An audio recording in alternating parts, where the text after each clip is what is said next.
नमस्कार दोस्तों, आपका स्वागत है लाइव न्यूज 5 पर। मैं मिथिलेश। अभी मेरे साथ हैं सोईथा कला ब्लॉक के ब्लॉक प्रमुख पद के प्रत्याशी इंजीनियर धर्मेंद्र वर्मा जी। और हम इनसे आज की राजनीति इस पे चर्चा करेंगे, क्योंकि कहने के लिए भारत जो है एक स्वतंत्र देश है, लेकिन जिस तरह की अ, राजनीति में सीटों को जीतने के लिए वोटर लिस्ट से नाम काट देना और लोगों को डरा धमका कर घर में बंधक बना लेना, तमाम ऐसे मुद्दे, और किसान काला कानून, मेडिकल माफिया, शिक्षा माफिया, ऐसे तमाम प्रश्न हम इंजीनियर धर्मेंद्र वर्मा जी से करेंगे और देखते हैं क्या विचार हैं इनके। और पहले तो अपना परिचय दे। मैं धर्मेंद्र वर्मा पेशे से इंजीनियर हूँ और पार्ट टाइम में अपने समाज सेवा में लगा रहता हूँ जितना समय मेरे पास पेशे से बचता है। जी, तो थोड़ा सा अपने बारे में बताइए, थोड़ा सा पढ़ाई वढ़ाई। देखिए, शिक्षा हमारे स्कूल प्राइमरी स्कूल से हुई और सरस्वती विद्या मंदिर में कुछ दिन हमने शिक्षा ग्रहण करी। उसके बाद सरकारी माध्यम में शिक्षा करी और विषम परिस्थितियों में परिवार के हमारे बड़े भैया ने हमें योग्य बनाया। संघर्ष करके उन्होंने हमें पाल पोस कर, एक तरीके से कहें शिक्षा दीक्षा दिला करके। तो उनका ये सोच हमेशा रहती है उनकी कि अगर कोई शिक्षित होगा तो वो ज़रूर कुछ ना कुछ अपने लिए करेगा, परिवार के लिए करेगा और अपने समाज के लिए करेगा, क्योंकि शिक्षा किसी व्यक्ति को योग्य बनाती है। अगर आपके अंदर योग्यता नहीं है तो आप किसी के लिए कुछ नहीं कर सकते और अपने लिए भी कुछ नहीं कर पाएंगे। जैसे आप इंजीनियर हैं, इंजीनियरिंग विभाग आपने चुना, तो ये आपकी मतलब इच्छा थी कि मुझे इंजीनियर बनना है, या कुछ ऑप्शन नहीं बचता था कि चलो इंजीनियरिंग ही कर लेते हैं, ऐसा कुछ था? नहीं, इच्छा भी थी कि इंजीनियर बने, जल्दी से जल्दी अपने पैर पे खड़े हों। परिवार की समस्याएं विषम थी, परिस्थितियां उस टाइम पे, तो हमने इसलिए चुना कि ऐसा कोई क्षेत्र है जिसमें रोज़गार जल्दी हमें मिल जाए। तो इंजीनियरिंग ऐसा माध्यम था जिसमें हम बीटेक करके अपना रोज़गार की तलाश करके अपने लिए रोज़गार उपलब्ध करा सकते थे अगर हम योग्य रहेंगे। तो वही हमने इसलिए चुना ताकि बीटेक करने के बाद तुरंत जॉब मिली और जॉब करने के साथ साथ अपने परिवार को जो हमसे हो सकता था उन संघर्ष में अपना कंधे से कंधा मिलाया और तब से लेकर आज तक उसी कंधे के साथ चल रहा हूँ। राजनीति और इंजीनियरिंग को मैनेज कैसे करते हैं? राजनीति तो ऐसा है कि 24 घंटे भी कम पड़ते हैं लोगों की सेवा के लिए। देखिए, राजनीति करने का आज की डेट में तरीका हमारा कुछ अलग है, जो मैं अपना फ्रेम समझता हूँ कि आप नौकरी करिए तो ईमानदारी से करिए। नौकरी के बाद जो टाइम बचता है, जो पर्सनल टाइम होते हैं, उस पर्सनल टाइम को मेरी रुचि अपने समाज के प्रति है, अपनी जिम्मेदारी समझता हूँ और वो टाइम मैं अपने समाज के लिए मैनेज करके देने की कोशिश करता हूँ कि किसी व्हाट्सएप के माध्यम से लोगों से जुड़ा रहूँ, फ़ोन के माध्यम से जुड़ा रहूँ। कहीं किसी की मदद फ़ोन से होती है, कभी किसी के संदेश से हो जाती है, किसी को गाइडेंस से हो जाती है, किसी को सही दिशा देने से हो जाती है। तो समाज में इस तरीके से कार्य चलते रहते हैं। जब भी छुट्टी मिलती है मुझे, सैटरडे संडे या कोई फेस्टिवल अवसर पर, तो मैं उस अवसर का पूरा समय आकर के अपने समाज में अपने लोगों के बीच में देता हूँ। यही राजनीति करने का एक तरीका है। सबसे अपनत्व के साथ कनेक्ट रहता हूँ। मेरा कोई राजनीतिक परिदृश्य नहीं होता है, ना मैं राजनीतिक विचारधारा के साथ काम करता हूँ। यानी कि हम कह सकते हैं कि आपको आनंद भी आता है लोगों के साथ बातचीत करने में, उनका दुख दर्द सुनने में और उसका निपटारा करने में। बिल्कुल रुचि है, इसलिए अपना बहुत से लोग नौकरी करते हैं, आप भी जानते हैं। तो नौकरी के साथ साथ इतनी उनकी उलझने होती हैं, नौकरी की उलझने, फिर परिवार की उलझने, बच्चों की उलझने, उसी में आदमी अपना गुम सा रहता है। लेकिन अगर आपके अंदर रुचि है तो उसमें से भी थोड़ा सा टाइम निकाल करके अपनी जिम्मेदारियों को समझते हुए समाज के प्रति, चूँकि समाज ने मुझे बहुत कुछ दिया है, हमारी पढ़ाई, शिक्षा, दीक्षा, हमारे परिवार को सँभालने में समाज का बड़ा योगदान रहा है। तो मैं अपनी ज़िम्मेदारी अपने समाज के प्रति समझता हूँ कि मेरा एक-एक मिनट अपने समाज के लिए समर्पित होना चाहिए। तो बस उसी ऊर्जा के साथ काम करता हूँ।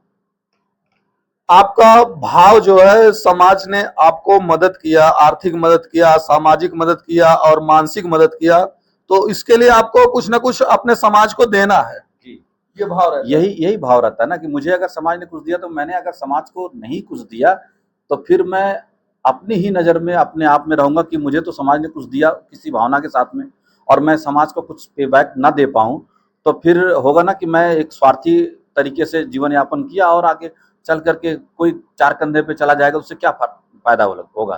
तो समाज को कुछ देने की आपके अंदर दृढ़ शक्ति होनी चाहिए। उसी दृढ़ शक्ति के साथ काम करता हूँ। जैसा कि मैंने भी देखा है कि ब्लॉक प्रमुखी का जो चुनाव चल रहा था, तो सत्ता के लोग किस प्रकार से उसको प्रभावित करने की कोशिश कर रहे थे। तो हमें आपसे ये पूछना है कि सत्ता के खिलाफ जो है, जब आप ये चुनाव लड़ रहे थे, तो क्या क्या संघर्ष आपको करना पड़ा और क्या क्या आपने देखा और क्या अनुभव नया सीखा? सत्ता देखिए, सत्ता हमारे खिलाफ थी, ये आप भी जानते हैं, सभी जानते हैं, पूरी जनता जानती है हमारी। लेकिन पूरी जनता हमारे साथ थी।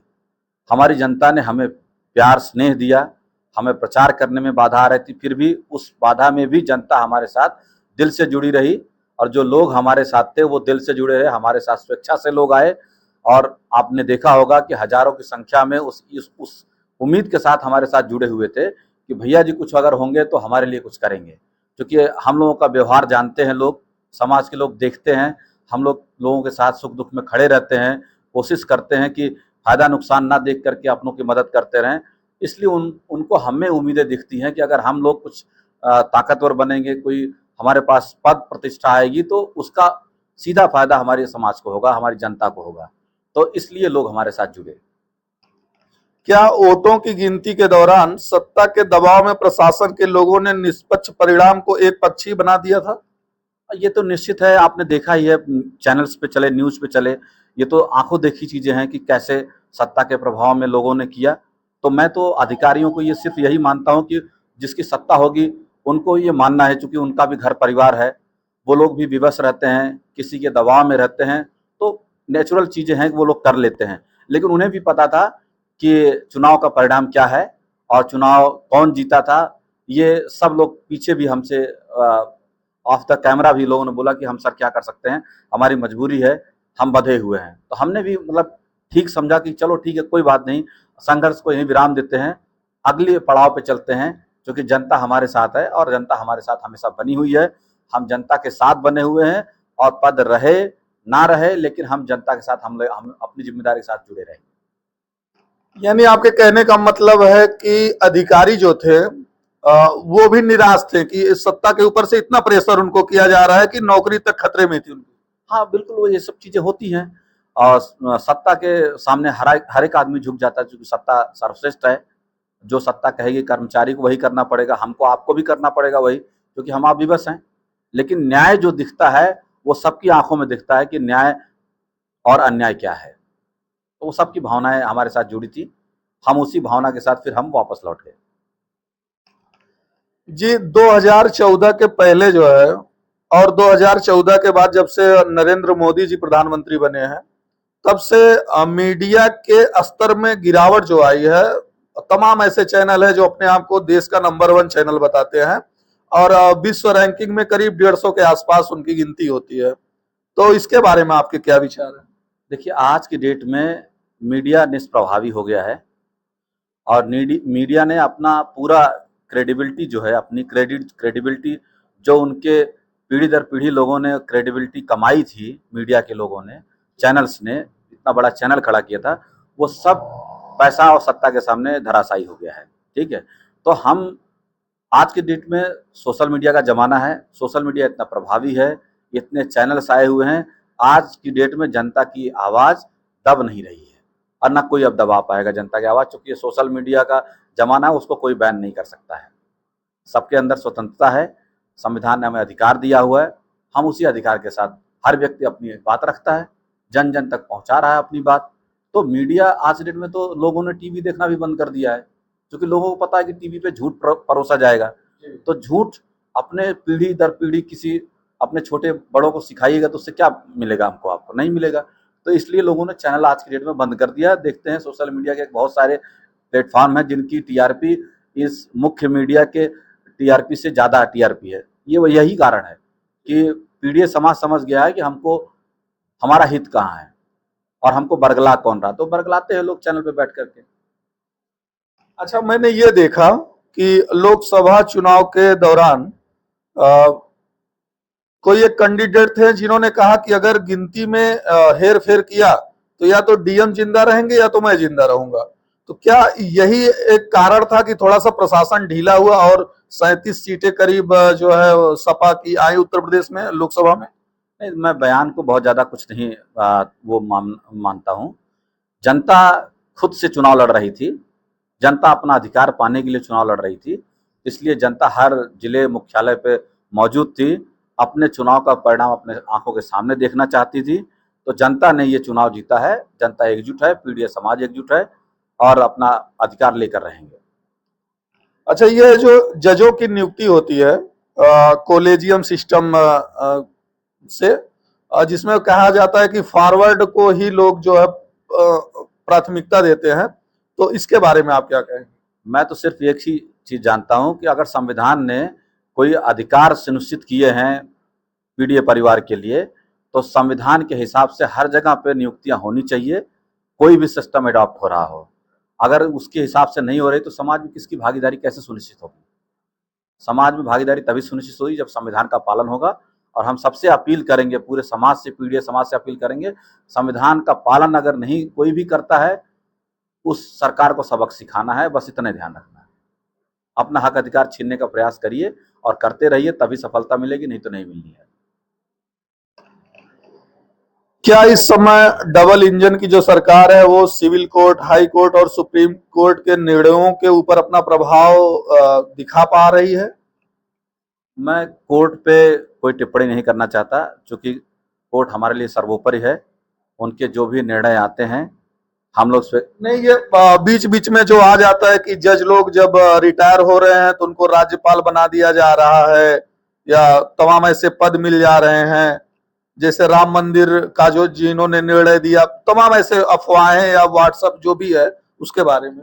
नहीं, हमारी आस्था हमेशा अपने न्याय के साथ रहती है, तो उस पर मैं कोई टिप्पणी नहीं करूंगा। सबका रिटायरमेंट के बाद अपना व्यक्तिगत विचार है, जिसको जहां अवसर मिलेगा, संविधान ने उनको भी अधिकार दिया हुआ, उसी हिसाब से वो पालन करते हैं, उससे मुझे कोई आपत्ति नहीं। उत्तर प्रदेश में भाजपा की सरकार के दौरान माफिया और गुंडे प्रदेश छोड़कर जा चुके हैं? नहीं, मैं ऐसा नहीं मानता। अगर ये सब हुआ होता तो क्राइम रेट नहीं बढ़ता, और क्राइम रेट का कोरिलेशन सिर्फ इससे होता है, अगर हमारे प्रदेश में बेरोजगारी बढ़ रही है, हमारे युवाओं को रोजगार नहीं मिल रहा है, तो निश्चित रूप से क्राइम बढ़ेगा। और रोजगार दीजिए, शिक्षा दीजिए, समान अधिकार दीजिए, समान शिक्षा दीजिए, आरक्षण की नीतियां लागू करिए, क्राइम रेट अपने आप कम रहेगा। जिसका पेट भूखा रहेगा वो किसी न किसी गलत रास्ते पे जाएगा। हमारी सरकार की जिम्मेदारी बनती है, मैं आह्वान भी करता हूं सरकार से आपके माध्यम से, कि सरकार युवाओं के लिए काम करे, उनकी शिक्षा पे काम करे, सस्ती शिक्षा पे काम करे, एक समान शिक्षा पे काम करे, लोगों को रोजगार देने पे काम करे, नौकरियां निकाले, उसमें घोटाला ना हो, और आरक्षण की नीति का अक्षरशः पालन हो, ताकि लोगों को अधिकार मिल पाए। यहाँ आज की डेट में मैं ये भी देखता हूँ कि सरकारें, हमारी जो सरकार है, वो आरक्षण की नीतियों का पूरी तरीके से बायकॉट कर रही है, कि अगर हमने ओबीसी में अपना फार्म डाल दिया है तो हम सामान्य में फाइट नहीं कर सकते। कोई बच्चा अगर मेधावी है तो सामान्य की सीट इसीलिए है ना, कि 50% अगर सामान्य की सीटें रखी गई हैं, तो कोई हमारा SC BC, SC ST OBC का, कोई ईडब्ल्यूएस का कोई व्यक्ति हमारा अगर फाइट करेगा सामान्य में, तो उसको सामान्य में रखा जाएगा।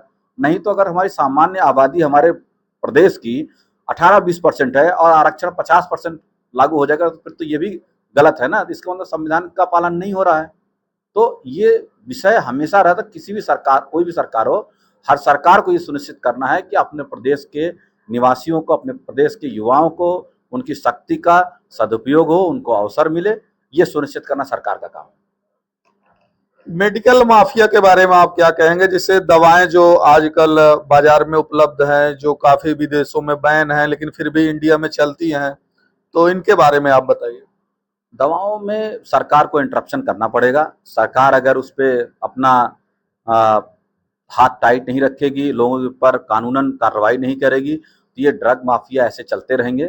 दवाएं सस्ती होनी चाहिए, क्योंकि हमारा आम व्यक्ति जो 50 रुपए की एमआरपी की दवा है वो 500 में खरीद रहा है, तो हमारे आम जनमानस को इससे बहुत नुकसान हो रहा है। कोई पैसे वाला व्यक्ति है, उसको 500 ले लो, 1000 ले लो, उससे कोई फर्क नहीं पड़ता।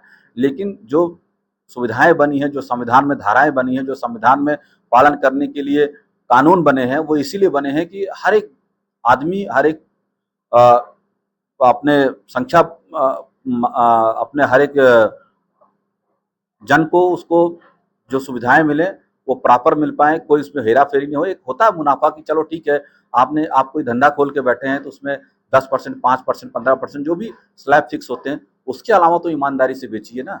50 का रेट है, एमआरपी 500 लिख करके दवाएं बेची जा रही हैं, तो उससे आम जनमानस को नुकसान हो रहा है ना, गरीब को नुकसान हो रहा है। गरीब कहाँ से खरीदेगा?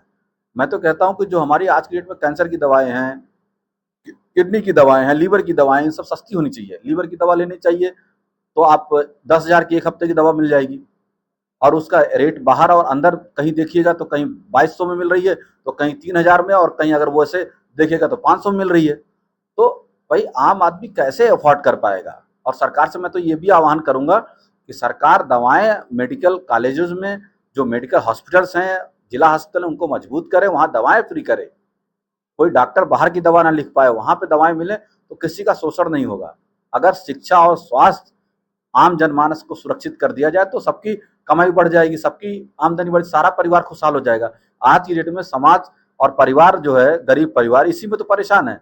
उसको शिक्षा सही नहीं मिल पा रही है, क्योंकि शिक्षा महंगी हो गई। सरकारी शिक्षा का आप स्तर देख ही रहे हैं, सरकारें उस पर ध्यान नहीं दे रही हैं, और प्लस प्राइवेट शिक्षा महंगी है, दवाएं प्राइवेट हॉस्पिटल में महंगी है, इलाज महंगा है।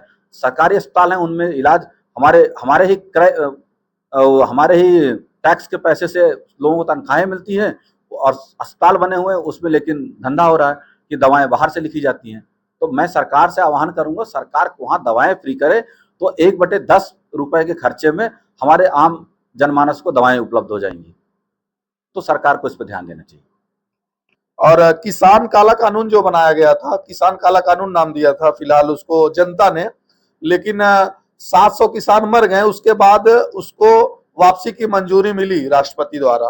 तो इस पे क्या कहेंगे आप? देखिए, हमारे देश का एक भी किसान अगर आत्महत्या कर रहा है तो पूरे सरकार और पूरे सिस्टम के लिए शर्म की बात है। हमें कोई ऐसा सिस्टम बनाना चाहिए, सरकारें किसी की भी हो, कोई भी सरकार में ऐसा सिस्टम बनाए ताकि हमारा किसान खुशहाल रहे। अगर हमारा किसान खुशहाल रहेगा तो हमारे गांव देहात में जो आबादी हमारी है 70% के आसपास में, वो परिवार खुशहाल रहेंगे। मैं अपना अनुभव बताता हूँ कि 2003 तक 5 तक जो भी किसान की फसलें होती थी उससे शादी ब्याह लोग कर लेते थे अपनी बहन बेटी की। आज की डेट में महंगाई इतनी बढ़ गई है, किसान की आमदनी कम हो गई है, लागत ज्यादा हो गई है, किसान की हैसियत खत्म होती जा रही है। जो किसान हर साल शादी करने की स्थिति में रहता तो वो किसान आज की डेट में अपना जीवन यापन करने की स्थिति में नहीं बचा हुआ है, कर्जा अपना नहीं भर पा रहा, अपने बच्चों को बाहर पढ़ा नहीं पा रहा है किसान। तो किसानों के लिए सरकार को सोचना पड़ेगा। और लोग तर्क देते हैं कि अगर किसान की एमएसपी बढ़ा देंगे तो महंगाई बढ़ जाएगी। मैं तो कहता हूँ एमएसपी नहीं बढ़ी है ना, तो भी किसान की आमदनी उतने हैं, लेकिन माफिया इतने बीच में बैठे हुए हैं कि 30 रुपए का 25 रुपए का चावल किसान से लेकर के वो 100 रुपए में बिक रहा है। आप सोच लीजिए, तो मुनाफाखोरी कितनी बड़ी हुई। तो मुनाफाखोरी पे लगाम लगानी पड़ेगी सरकार को, और किसानों की आय आय को बढ़ाना पड़ेगा, लागत को देखना पड़ेगा। अब पता न चले किसान की लागत दुगनी हो गई, उस पर कोई सब्सिडी है नहीं, और किसान परेशान है। तो किसान हमारा खुशहाल होगा तो हमारा छोटा व्यापारी भी खुशहाल हो जाएगा, क्योंकि किसान की परचेजिंग पावर बढ़ेगी। परचेजिंग पावर बढ़ेगी तो हर गांव क्षेत्र दुकानदार के पास वो अपना सामान खरीदेगा, अपने बच्चे को बाहर पढ़ने के लिए भेजेगा। उसका बच्चा जहां भी जाएगा किसान का, तो वहां जिसके घर पे किराए पर रहेगा उसको किराया दे पाएगा। पता चला हमारे बच्चे किसान के घर पे पड़े हुए हैं, पढ़ नहीं रहे हैं, तो हमारी जीडीपी कैसे ग्रोथ करेगी? कैसे हमारे आय का या हमारे टैक्स जो हमारे स्लैब्स हैं, बेनिफिट्स हैं, उसको कैसे सर्कुलेशन मिल पाए? नहीं मिल पाएगा हमें। तो पैसे का सर्कुलेशन होना बहुत जरूरी है। एक ही आदमी के बीच में दो मतलब पूरे इस समाज में आज देखेंगे तो अमीर को और अमीर और गरीब को गरीब करने की जो प्रथा चल रही है हमारे बीच में, जो खाई बढ़ती जा रही है, इस पे हमें कम कम करने पे सरकार के साथ हमको मिलकर के काम करना पड़ेगा, और सरकार पे दबाव भी बनाना पड़ेगा कि नीतियां लागू करें। सबको मिल करके संघर्ष करना पड़ेगा इसके खिलाफ, तभी जा करके सरकार अपनी नीति से जाएगी। अदरवाइज सरकार ऐसे ही चलती रहेगी, उसे लगेगा कि सब हरा है। ये भारतीय न्याय संहिता में हिट एंड रन में जो बदलाव लाए गए थे, ड्राइवर के ऊपर जो है 10 साल की जेल और 7 लाख रुपए जुर्माना, जिसपे जनता ने और ड्राइवर भाइयों ने बहुत ज्यादा जगह जगह धरने दिए। तो उसमें बोला गया कि नहीं ये इस कानून को बंद कर दिया जाएगा, तो इसके बारे में बताइए। देखिए, ड्राइवरों की, अगर हम आप एक ड्राइवर के तौर पे सोचे कभी कि वो अपना परिवार छोड़ करके ड्राइवर गाड़ी के साथ सोता है, गाड़ी के साथ खाना बनाता है, फिर वहाँ से चलता है, हर पड़ाव दर पड़ाव आगे बढ़ता है ड्राइवर। दैट मीन्स वो हमारी इकोनॉमी का एक प्रमुख अंग है, क्योंकि एक सामान को दूसरे सामान तक ले जाने में ड्राइवर की अहम भूमिका होती है। अगर ड्राइवर हमारा खुशहाल नहीं होगा, उसके ऊपर हम प्रेशर बना के रखेंगे, तो एक्सीडेंट की समस्याएं बढ़ती जाएंगी, क्योंकि वो अगर मानसिक तनाव में होगा तो ड्राइविंग कर नहीं पाएगा, और जब ड्राइविंग नहीं कर पाएगा तो आपका सामान कैसे सुरक्षित कहीं पहुंचेगा। तो हमको अपने लोगों को, मैंने यही कहा, सरकार को ये ध्यान देना पड़ेगा कि हमारे लिए जो मजबूत स्तंभ हैं, पिलर्स हैं, ड्राइवर हो गए, किसान हो गए, मेडिकल ऑफिसर्स हो गए, जो भी शिक्षा संस्थान हो गए, उनको हमें मजबूत करना पड़ेगा, उन पे ध्यान देना पड़ेगा, तभी जाकर के इस देश में संविधान स्थापित हो पाएगा। और संविधान की जो मूल भावना थी कि हमारे पूरे समाज को सही दिशा मिले, सबको अधिकार मिले, सबको एक समान शिक्षा मिले, एक समान स्वास्थ्य मिले, तभी हम बढ़ पाएंगे। मोबाइल रील कल्चर जो चला है आजकल, की लोग कहीं भी स्टेशन पे, चौराहे में लड़कियां लड़के रील बनाने लगते हैं, क्या ये सही है? देखिए, रील बनाने का एक वो होता है, चौराहे और सड़क पर नहीं बनाना चाहिए, उससे दुर्घटनाएं हो जाएंगी, स्टंट नहीं दिखाने चाहिए। इन सबसे मैं अपील करूंगा कि हमारे युवा इस पर ध्यान दें, जो भी करना है थोड़ा सुरक्षित करें, सुरक्षित तरीके से करें, शिक्षा पे ध्यान दें। बिना शिक्षा के कुछ होने वाला नहीं है हमारा आपका। शिक्षित रहिएगा तो एक स्किल्ड लेबर बनिएगा, और शिक्षित नहीं बनिएगा तो एक फाड़ा वाला लेबर बन जाइएगा कि यहाँ से वहाँ मजदूरी करिएगा। क्योंकि आज के डेट में जो उद्योग घराने हैं उनको सस्ती लेबर चाहिए, और सस्ती लेबर के लिए सरकार की ये नीयत चल रही है कि लोगों को अशिक्षित रखा जाए, शिक्षा संस्थान खत्म किए जाए, सरकारी सिस्टम को क्रैश किया जाए, प्राइवेटाइजेशन किया जाए, प्राइवेट शिक्षा की तरफ ढकेला जाए, जिससे लोग शिक्षित ना हो पाए, गरीब आदमी का बच्चा ना पढ़ पाए, तो लेबर बन के रह जाएगा। जो उद्योगपति हमारे हैं उनको 10,000 8,000 में लेबर मिल जाएगा। तो ये नीति जो चल रही है, इस पे हमें लगाम लगाने की जरूरत है, पूरे समाज को संघर्ष करना पड़ेगा। अगर अभी भी नहीं जागिएगा तो आने वाले समय में सड़कों पर संघर्ष करना पड़ेगा। और मैं तो अब सब समाज के नेताओं से अपील करता हूं कि जो संघर्ष का रास्ता सड़कों का था, सड़कें आज की डेट में वीरान हो गई हैं और हमारी सरकार निरंकुश हो गई है। तो सरकार के साथ संघर्ष जो नेता लोग, आम जनमानस लोग सड़कों पे करते थे, वो दौर लाना पड़ेगा, तभी जाकर के हमारे हक और अधिकार सुरक्षित हो पाएंगे।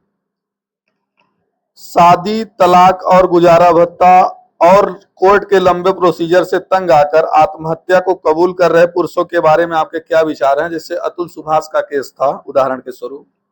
मैं तो ये कहता हूं कि अगर नौकरी और शिक्षा सही रहेगी तो तलाक के केसेस भी कम हो जाएंगे। भाई, युवा अगर नौकरी पाएगा तो उसकी शादी होगी तो तलाक कहाँ आएगा, खुशहाल रहेगा परिवार उनका। अगर किसी भी कारणवश ये सब नौबत आती भी है तो कोर्टों से भी मैं अपील करूंगा कि इनको बहुत जल्दी से जल्दी निस्तारित करने का कोई प्रावधान लाए, सरकार उस पर कुछ नियम कानून बनाए। क्योंकि 30-30 साल, 20-20 साल तक कोर्ट चलते रहते हैं। एक प्रावधान बने कि अगर कोर्ट चल भी रहा है तलाक के मामले, तो शादी करने का ऑप्शन दें, ताकि जैसे ही आपस में दोनों की अलग अलग शादियां हो जाएंगी तो वो तलाक के मामले जो पेंडिंग है, लॉन्ग पेंडिंग है, तो हर एक आदमी सोचेगा कि ठीक है यार, हम अपनी जिंदगी में आगे बढ़ गए हैं, तो ये कोर्ट केस खत्म हो जाए। तो इस पे मेरी ये राय है कि इस पे सरकार को और हमारे जुडिशियल सिस्टम को सोचना चाहिए, इस पे एक अल्टरनेटिव बनाएं कि तलाक के मामले साल 2 साल जो चला करके जो भी निर्णय लेने हैं, और लोगों को एक अधिकार मिल जाए कि भाई ठीक है, आप एक दूसरे के साथ नहीं रहना चाहते तो आप अपनी शादी कर सकते हैं, और ये केस चलता रहेगा। शादी होने के बाद साल 2 साल में केस वैसे ही हॉस्टाइल हो जाएगा। तो बस मेरा यही मानना है। आ, मेरे विचार में जितने भी प्रश्न उठे थे, क्योंकि आप एक राजनीतिक व्यक्ति हैं, तो अगर कुछ छूट रहा हो समाज के लिए, कोई संदेश, कुछ आपकी इच्छा हो कहने की, तो ये मंच हमारा जो है, आपको ये मौका मिला है, तो कह सकते हैं। समाज से मैं सिर्फ यही अपील करूंगा कि अपने बच्चों को शिक्षित बनाइए, उनके रोजगार पर ध्यान दीजिए, अपने बच्चों पे पैसा खर्च कीजिए। अनाप शनाप इधर उधर दिखावे में खर्च करने से, शादी ब्याह में ज़्यादा पैसा खर्च करने से बचिए।